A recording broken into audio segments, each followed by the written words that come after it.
ምን አስፈራውት ግን ብትሞቱ ምን ይጠብቀኛል ብለው ነው? ብንሞት ሲወል ይቆየናል። እንተ ላይ መድረሳ እንኳን ቢቋቋምብህ መቼም ቢሆን አሊም አትወድ የሰው ሸክም እንዳትሆን። አሰላሙ አለይኩም ወራህመቱላሂ ወበረካቱ። ሰላም ቤተሰብ እንዴት ናችሁ? ይሁን የደህና ነኝ አልሐምዱሊላህ። ኢንሻአላህ ቪዲዮውን በላይክ ጀምሩት። ቤተሰብ ያልሆናችሁ ሰብስክራይብ ያደረጋችሁ ቤተሰብ ሁኑ። እስኪ እንግዲህ ዛሬ አንዳንድ አስተማሪና እንደዚሁም አዝናኝ የሆኑ ቪዲዮዎችን ይዤ መጥቻለሁ ማለት ነው። ከተመቻችሁ ላይክ አድርጉ፣ ሰብስክራይብ ያደረጋችሁ ቤተሰብ ሁኑ።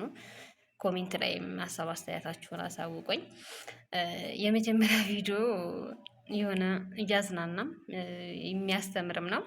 እህታችን የምር በጣም ነው እንትን ያለችኝና እስኪ ቪዲዮውን አይተን እንመለስ። መምህር አንዳንድ ቀን ምን ያምረዎታል? እኔ አንዳንድ ቀን በግሌ መሞት ያምረኝና ከዛስ ምን ትዝ ይለዎታል? ደግሞ የማላውቀው ሀገር በደስ ስላለሁ። ኧረ ተው የምርህን ነው? የእውነቴን እኮ ነው። አንዳንዴ ግን ውሰደኝ ማለት ትፈልጋለህ? ውሰደኝ ልለው እፈልግና ደግሞ መግቢያዬን ሳላውቅ አርፌ ቁጭ ልበል። ልክ ነዎት፣ ቁጭ ማለት ይሻላል። ምን ይገርመዎታል ግን? ሁለት ነገር እኔ በግሌ ሳልዋሽ ብናገር ሁለት ነገር ይገርመኛል። የመጀመሪያው ምንድን ነው? አንደኛው ቆይተን ከምንበላሽ በጊዜ ብንሄድ። እሺ ሁለተኛውስ? ሁለተኛው ደግሞ ሄደን ደግሞ መግቢያችን መች እናውቀዋለን። በጣም ይገርማል። መቼ ነው ጥያቄ የፈጠረብዎት? ይሄ ሁልጊዜ ጥያቄ ነው። ምን አስፈራዎት ግን ብትሞቱ ምን ይጠብቀኛል ብለው ነው? ብንሞት ሲወል ይቆየናል፣ ስንቆይ ደግሞ እየተበላሸን ተቸገር። ካህዳያኖች በአላህ ሳያምኑ ከሞቱ ምንድን ነው የሚጠብቃቸው? የትስ ነው ሀገራቸው ሲባል የገሃነም ሀገር መገለጫ አምላካችን አላህ በቁርአኑ ላይ እንዲህ ሲል ይገልጸዋል።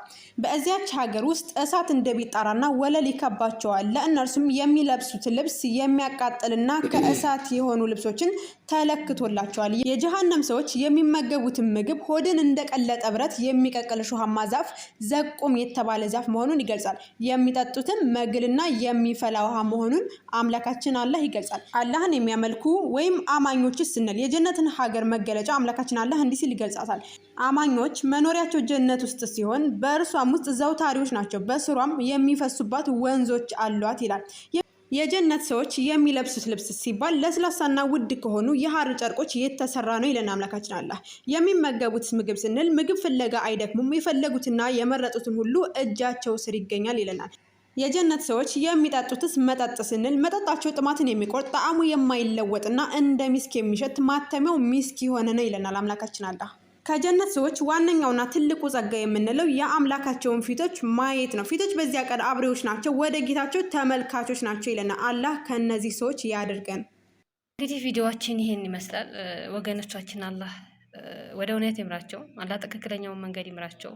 እስልምና ጥርት ያለ ነው፣ እንደዚህ የተወሳሰበ ነገር የለውም እና ምንም ማለት አይቻልም። አላህ ሂዳያ ይስጣቸው ነው ማለት የሚቻለው። እና ወደ ቀጣይ ቪዲዮአችን ስናልፍ ደግሞ አላህ እንደው እስኪ ከጃይ መሆን እንደው ምን ያክል ነው ከባድነቱ፣ ከሰው መከጀል ማለት ነው። እስኪ መጀመሪያ ቪዲዮውን እናያና ሀሳብ ምሰጥ ይሆናል ኢንሻአላህ።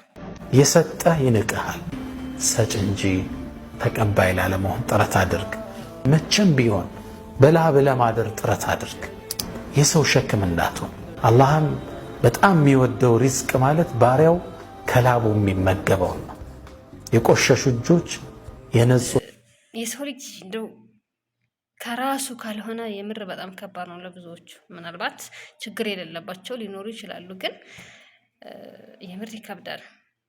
መብቃቃትን የሚያህል ነገር የለም። ሰላም አለው፣ በቃ ትልቅ ሰላም አለው ባላችሁ ነገር መብቃቃት።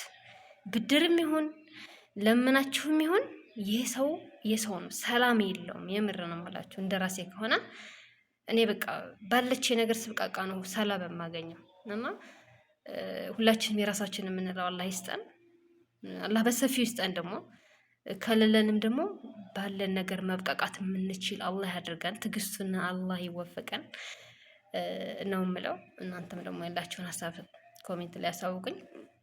ወደ ቀጣይ ቪዲዮ ስናልፍ ደግሞ ልጅ ሆናችሁ ቁርአን የቀራችሁ ማለት ነው። እኔ እንኳን ትልቅ ከሆንኩ ነው የቀራሁት። እስኪ እንደዚህ አንዳንድ ገጠመኝ ካላችሁ እንደዚሁ አሳውቁኝ ማለት ነው። እስኪ ኡስታዛችን ያው የሚያዝናና ነው፣ ገጠመኝ ነው። እስኪ እና ቪዲዮውን አይተን እንምጣ። ጂም አውዙ ቢላሂ ሚነሽ ሸይጣን። አንተ ምን ያደረክ ነው? እኔ አሁን ከእናንተ ጋር ተደምሬ እንደዚህ የምሰቃየው የምር በጣም ነው ያዝናኔ ማለት ነው። ምንድን ነው የምታስተምረው አሁን አንተ? እሷማ እንግዲህ ላም ሲባል ያው ጥጃ ነው። እዚህ ከጂማ አጠገብ የሚገኘው ምንድን ነው? በሶ ነው። አንተ ላይ መድረሳ እንኳን ቢቋቋምብህ መቼም ቢሆን አሊም አትሆን። ጭብጦ ምን ይረዳ? የምር ይረዳ። ማን ነው የሚስቀው? ጸጥ። አንተ ሰውዬ ልጆችን እንደዚህ እየሰደቡ ነው እንደሚያስቀሩት? ጽበይ እንደነዚህ አይነቶች ናቸው ነገ አድገው ፈትዋ ካልሰጠው የሚሉ። ያው ኡስታዛቸው ተሳዳቢ ከሆነ ምን ያድርጉ? እነሱም ተሳዳቢ ነው የሚሆኑት። አሁን እኔን ለመናገር ነው አሽሙሩ አልገባኝም ወይስ ምንድነው? ልጆቹን እያስቀራውበት ነው። አትረብሽ አደብ አድርገው ላቅራብ። በዚህ ሁኔታውማ ልጆቹ ከመድረሳ ቢቀሩ ነው እንጂ ቁርአን አይቀሩ። ያዝናናኝ እንግዲህ እናንተም ተዛናችሁ ተስፋ አደርጋለሁ ማለት ነው። ያስቃል። ሐላል መዝናኛ ደስ ይላል። ኢንሻአላህ የዛሬው ቪዲዮዎች ይሄን ይመስላሉ። ባያችሁት ነገር ሀሳባችሁን አሳውቁኝ። ሰብስክራይብ አድርጉ፣ ቤተሰብ ሆናችሁ አበረታቱኝ እላለሁ። ኢንሻአላህ በቀጣይ ቪዲዮ እስከምንገናኝ ድረስ ሰላማችሁ ይብዛልኝ። ሰላም ባያለንበት ሰላም እንሆን እላለሁኝ። ወሰላሙ አለይኩም ወራህመቱላሂ ወበረካቱ።